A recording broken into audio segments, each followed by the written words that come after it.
Assalamualaikum warahmatullahi wabarakatuh. Apa kabar semuanya? Semoga sehat-sehat ya.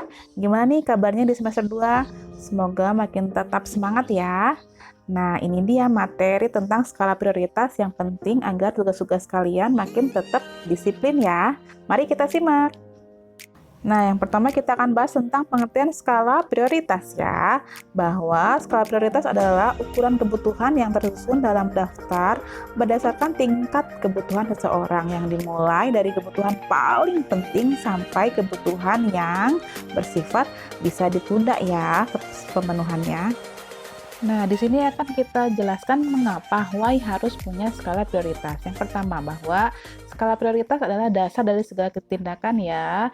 Ketika kita menjalankan tugas kita hari-hari ya, kita bisa membedakan nih mana yang lebih dahulu kita kerjakan dan mana yang bisa kita nomor duakan. Jadi, tahu ya urutannya. Yang berikutnya, yang kedua adalah kenapa skala prioritas? Karena kamu akan jadi lebih paham apa yang harus kamu lakukan. Kadang kita sering bingung dengan apa yang harus kita lakukan ya, karena kita lelah gitu kan, dan mental kita juga capek gitu ya, sehingga kamu buang-buang waktu ketika tidak punya prioritas ya kan. Nah, yang ketiga adalah kenapa skala prioritas? Karena biar kita selalu fokus ya.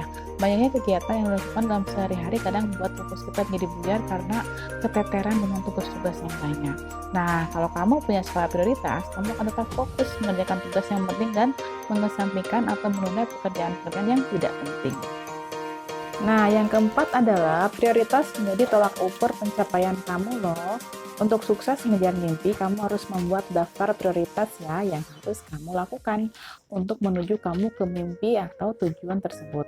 Daftar penyelesaian prioritas tersebut dapat menjadi tolak ukur pencapaian kamu loh menuju mimpi besar. Nah, yang kelima adalah ketika kita punya skala prioritas, kamu jadi lebih bersemangat. Kenapa? Karena kamu dapat mengukur pencapaian melalui daftar prioritas yang harus kamu lakukan. Kamu jadi lebih bersemangat karena tahu betul bahwa kamu selangkah lebih dekat dengan mimpi kamu.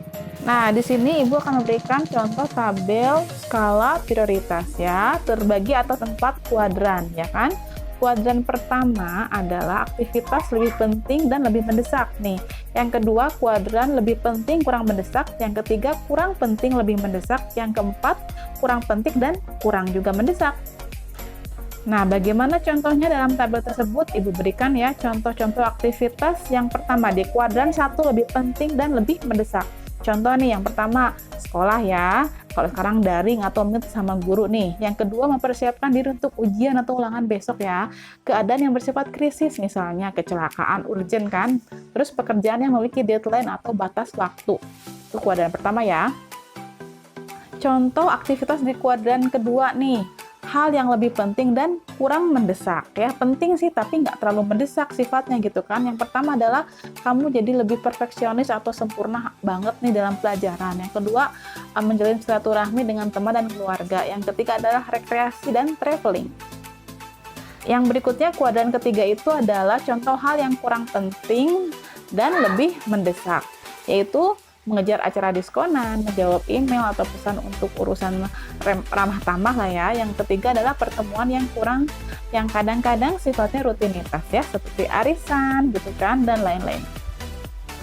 Nah, yang terakhir yang di kuadran keempat adalah contoh aktivitas yang kurang penting dan kurang mendesak juga. Contoh nih, pertama, ngobrol berjam-jam gitu kan, nongkrong-nongkrong kalau ngidur sama teman-teman. Yang berikutnya kegiatan yang sifatnya pelarian ya kan. Yang keempat, menonton program TV yang tidak bermanfaat ya kan. Nah, sekali lagi Ibu rangkum ya dari kuadran skala prioritas itu ya, bahwa yang kuadran pertama itu kebutuhan yang paling penting dan paling mendesak. Kedua itu adalah penting tapi kurang mendesak ya. Ketiga adalah kebutuhan yang kurang penting namun mendesak. Yang kuadran 4 itu adalah kebutuhan yang kurang penting dan kurang mendesak juga.